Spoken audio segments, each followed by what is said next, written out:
Assalamu alaikum warahmatullahi wabarakatuh.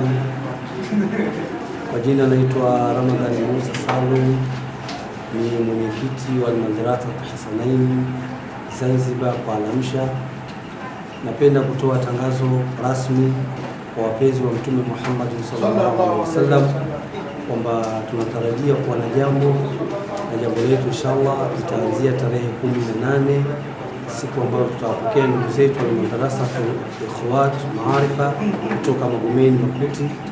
Siku hiyo inshallah tutakuwa na jamvi la makaribishano na ndugu zetu ikhwatu watakaribishwa na ndugu zetu Al-Madrasa Muminina kutoka Parara, na siku ya Ijumaa inshallah tutaendelea na jambo.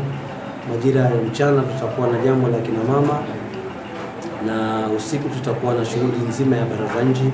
Watakuwepo wageni rasmi kutoka mbalimbali, tutakuwa naye mheshimiwa mbunge Bwana Lak na wengine wengi inshallah.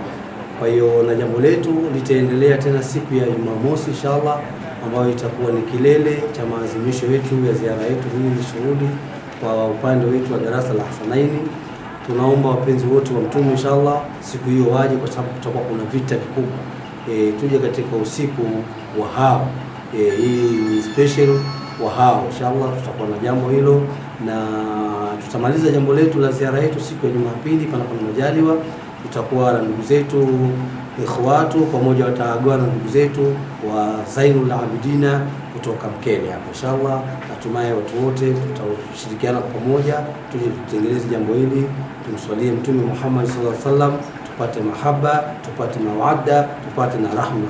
Asanteni, karibuni sana.